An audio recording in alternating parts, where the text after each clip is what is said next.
Hey everybody, welcome to another episode of the PC Perspective Mailbag. This is the 31st episode, actually. It is February 15th as I record this, February 16th. As you watch it, we'll jump into some questions, but first a reminder, if you have a question for me or for us or anybody in the team, leave a comment on this YouTube video or leave a comment on PCPer.com in our comment section for the post associated with this video. I think that will probably make the most sense. Now, we'll jump into the questions. Babaloob asks, how do you think AMD can break through the Intel is safe, don't change anything mentality of enterprise customers and get EPYC into data centers? On the same note, do you think the 5 to 10% price reduction in total service price or total server price is enough for them to gain any significant market share? It's a really interesting question, and that is, it's kind of a mentality that not only does AMD have to overcome with on the doesn't have to overcome on the server side, but also on the consumer side, right? There's a significant assertion and idea for the most part, maybe not the enthusiasts that are reading reviews and really paying attention to stuff, that AMD is still far behind in CPU performance, or they're still lackluster in platform capabilities, so they just go with Intel. You know, and this happens on the GPU side too. For Radeon versus GeForce. On the server side specifically, it's even more difficult because server upgrade cycles are longer. They're more, I don't want to say they're more important, but every decision you make in a data center has the potential for more far-reaching implications in terms of stability, performance, reliability, all that. So the buyers that are making these decisions, the companies that are putting these enterprise platforms into distribution, just need more to sway than you might with a consumer standpoint. So is a 5 to 10% price reduction in total server cost really going to do it? You know, I think that's a tough pull. I think as you hit that 10% and above market or margin rather between what an AMD platform and an Intel platform can do, you start to turn some heads, right? A 10% reduction in your operating expenses in some subsections is noteworthy on any corporate spreadsheet.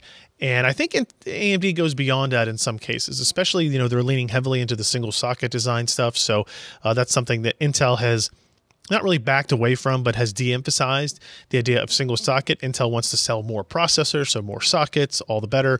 AMD just wants market share. They just want to be able to sell things. So if it's one processor instead of two, they'll take it because that's a market share growth for them that they would not otherwise have. And they have some technological advantages in that space. They can offer more memory, both in capacity and bandwidth. They can offer higher PCI Express connectivity. They can thus offer better storage solutions, networking solutions, all that type of stuff in a single socket design. And so I think the combination of those additional capabilities, the willingness of AMD to work with and design and emphasize single socket solutions, which a lot of enterprise and cloud-based systems are kind of migrating towards as we emphasize storage and networking and connectivity more so than raw compute power. Couple that with the price advantages that EPYC will offer, and we'll start to see some change. I do think that they're going to gain market share in the enterprise. There's no doubt about it. It would be impossible for them to not. It's just how quickly and how much. We recently last week saw announcements that Dell had started selling EPYC-based servers. That's a really big move for them, for AMD, I mean, and for Dell, right? As it kind of renews that partnership, and it gives AMD another flagship system to put out there and show people that hey, if these large OEMs are willing to put out platforms for us, anybody should be able to and be willing to deploy them. So yeah, I think they'll be able to break through. I think it is a tough mentality of just kind of remaining where you're at that they do have to get past.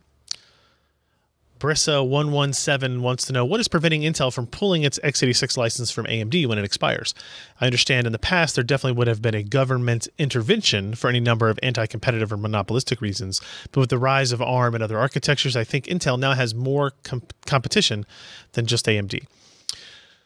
I would maybe disagree. There was a lot of competition in the CPU space, you know, a couple of decades ago. It kind of I don't want to say commoditized, but it consolidated. There's the word I'm looking for. And then it's grown a little bit more again. But in terms of x86 competitors, there's only Intel, there's only AMD in reality. The reason why Intel's not going to pull its licenses because there's a cross license now. If you remember, AMD invented the 64-bit instruction set known as AMD x86 64 at the time, or AMD 64 really. They were the first ones out with that, and Intel adopted those instructions and then added their own on top of them, and then they continue to add SSE stuff on top of it and all that. So there's now a mutual licensing agreement across all these types of things. So I don't have any worry about Intel pulling its license from AMD. And even though there are other competitive options out there in terms of ARM, I think the government would still have a lot to say if suddenly Intel tried to do that, especially considering they've enjoyed a 99% market share in the server space. They've enjoyed 90+% market share in the mobile side, significant market share in the desktop for such a long time. If they were to suddenly start to whine and complain about it now that AMD is being more competitive, I think you'd get a lot more attention from consumers, or not from consumers, but from consumer advocacy groups because of that. Resnor wants to know, back in the day of Socket 7, there were clone processors from AMD and third parties like Cyrix that were pin compatible with Intel processors. Usually you just needed a BIOS update to make it work. Why don't we see something like this today? What has changed? I actually went back and was doing some more reading up on what was happening back in, say, circa 2001 with AMD, Cyrix, Intel.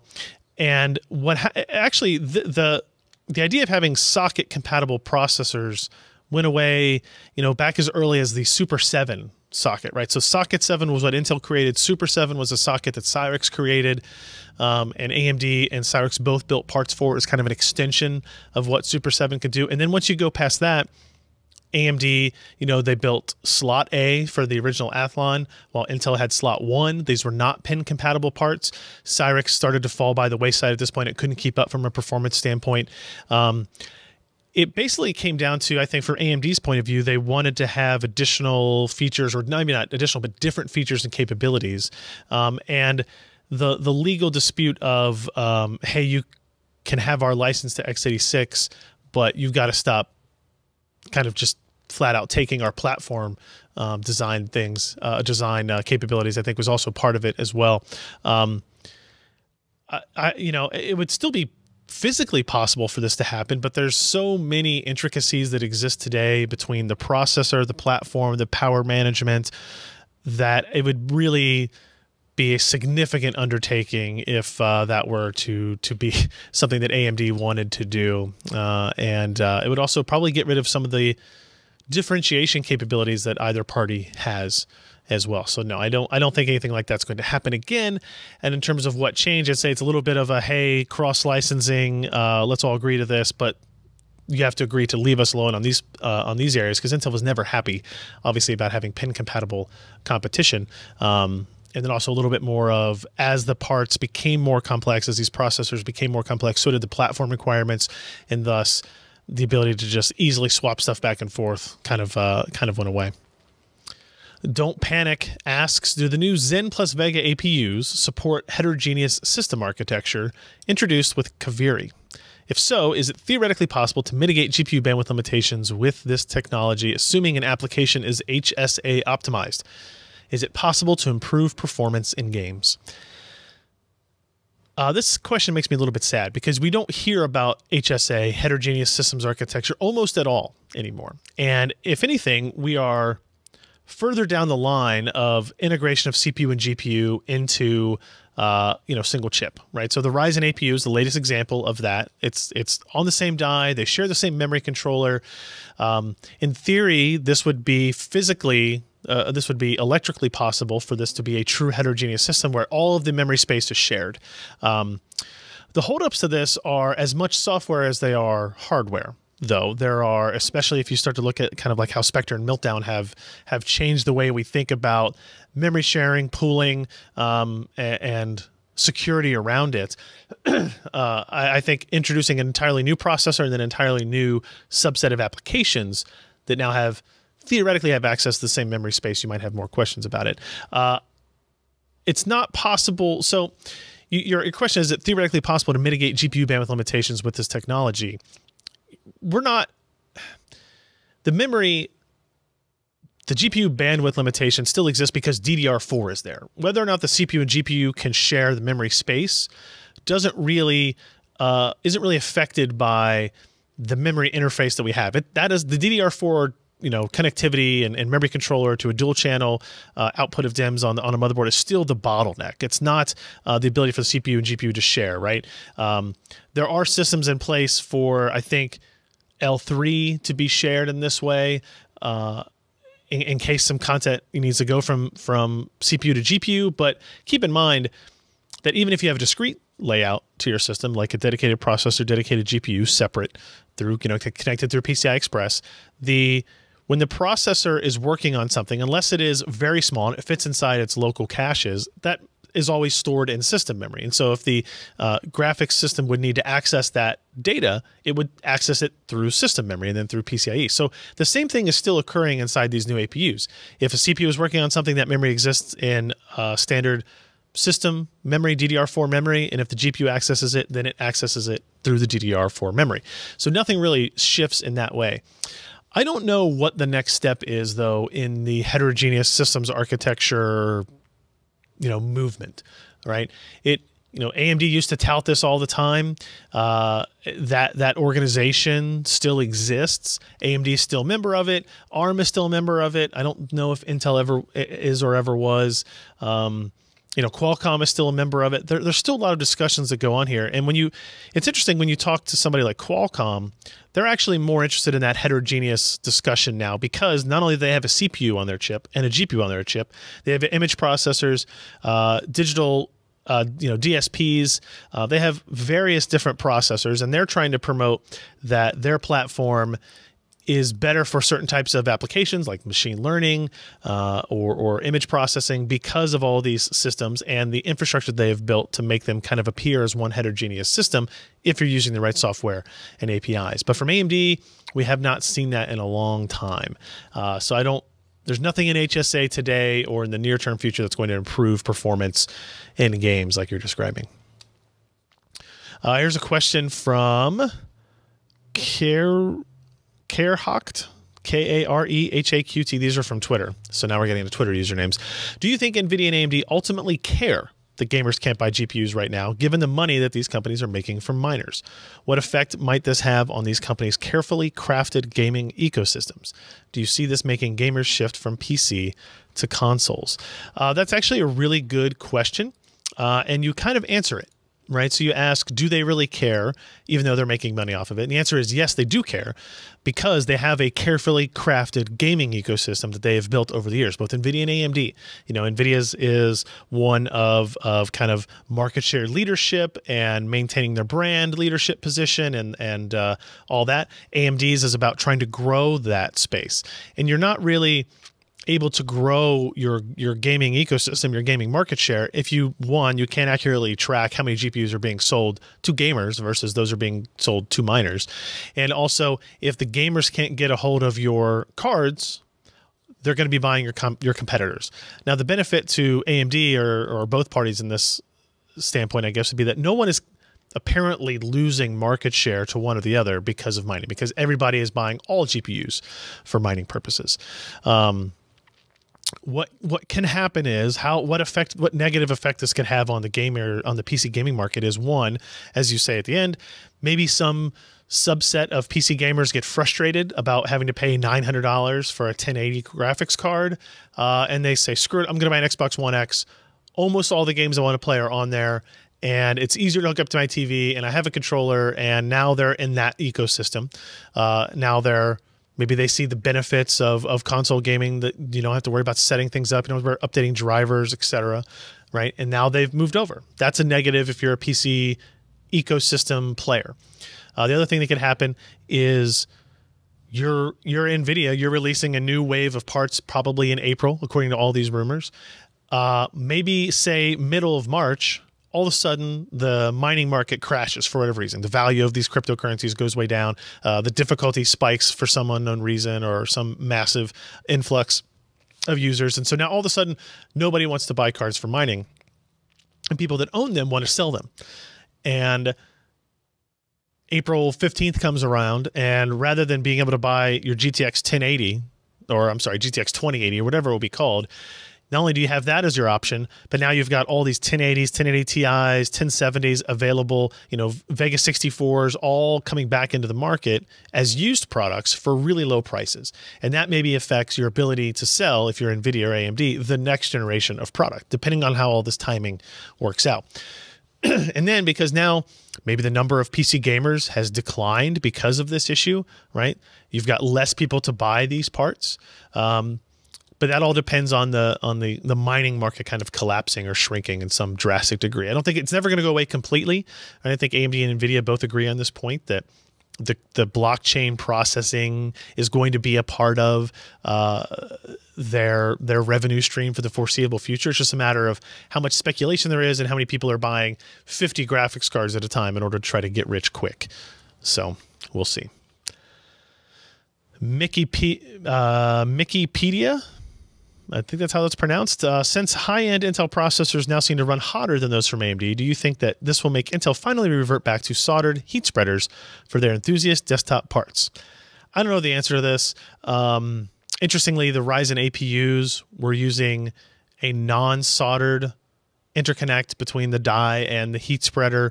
But apparently AMD did officially come out and say today that the new parts that come out in April, the Ryzen 2000 series of desktop processors, will still use soldered heat spreaders for that. So we were questioning whether or not the move to just a standard thermal interface on the APUs would somehow shift or indicate a shift in AMD's thinking or direction in it. And apparently that's not the case, so that's good.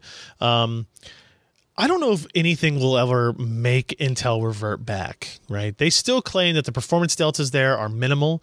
I know there are plenty of testing out there that says that there's at least several degrees Celsius of difference that could be had. I don't know if Intel if it's purely a cost play, if there's a reliability play involved here. I would like to see them do that, at least getting into their enthusiast class parts, their Skylake X platform. There's no reason why that shouldn't be doing that. But from the consumer standpoint, the Z370 style platforms, Coffee Lake, I just don't know, right, if Intel has the right mindset to make that happen, right? It has to be something that they want to do. It has to be something that they want to appease the consumers for. So we'll see. Let's see. Tendia Dongo wants to know, what do you think about the position from companies like MSI, Asus, and Gigabyte to not release Spectre Meltdown microcode fixes for anything below the 6000 series? This decision is screwing the many gamers who still run older hardware. You're right. It is a bad decision from a consumer standpoint. From my viewpoint, I would like to see MSI, Asus, and Gigabyte do that. I think from their standpoint, it's a fairly large engineering task to undertake because these are BIOSes they haven't touched in a long time, right? If you're going back that many years, things that haven't been updated in a long time already. Now you have to re-find all this stuff, all the code, validation, distribution. A lot of those things have to happen. It's not as simple as adding a couple lines of code, recompiling, and it just shows up on a website, right? What I might hope to see at some point is once Intel firmly believes they have these fixes in hand, maybe they fund their partners, MSI, Asus, Gigabyte, and others, to do this, right? Maybe they pay for the engineering hours required to do this. I don't know if they will. They're not really required to, and I don't think we could blame them or be angry at them for not doing it. But in terms of goodwill gestures for a mess of a situation, it might be something interesting worth seeing. So I think it's crappy on the part of these motherboard vendors, but I just don't really know. I don't really know what the actual cost is, what the expense hit is for them. So I can't say for sure why they're doing it the way they are. All right, a couple more quick ones. What's the oldest working system you still have in the office? Actually, the system that I write on every day at this office is probably the oldest working system, period, that I have. And all I do is run Word on it, web browsers, that type of stuff. So it still gets the job done. Any gaming that happens occurs on testing PCs, and we have other machines out throughout the other offices or the other office areas with newer notebooks and hardware.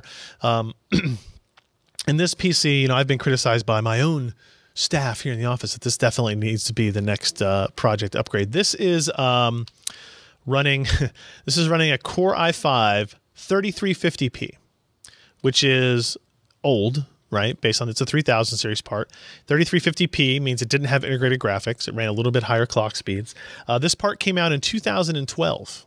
Actually, so it's a 6-year-old processor, and I was doing a test yesterday of trying to watch two video streams, one from DirecTV and one from YouTube TV, comparing them side by side, and the system had none of it. It was not good, right? So another indication that it's time to move on. It runs Microsoft Word just fine, but otherwise not great. Also, the GPU in this is a GTX 660 Ti.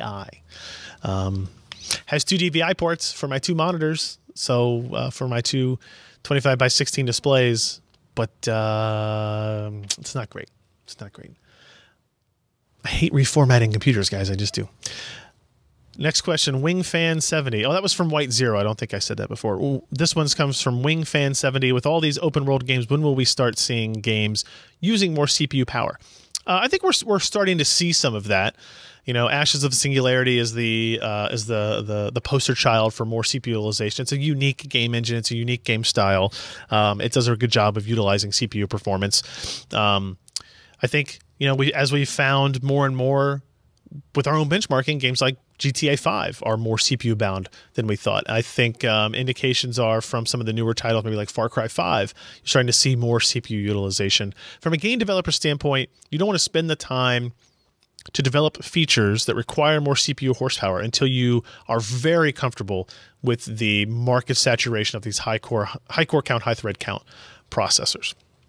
So I think we're kind of finally getting there. We're almost a full year into the Ryzen release, where they really pushed for higher core and thread counts across the desktop ecosystem. Intel has followed suit a couple of quarters afterwards, right? That's why we have a Core i5 8400 that has 6 cores, 6 threads, and the Core i3 8100 is 4 cores, 8 threads, right? So like there's a big push for higher thread count. So I think we're finally getting to that point where we'll start to see it. It's just a matter of will these game developers be engaged enough to want to do that? Balancing, you know, console portitis, and all that other stuff that goes along with it. So I'm hoping very soon.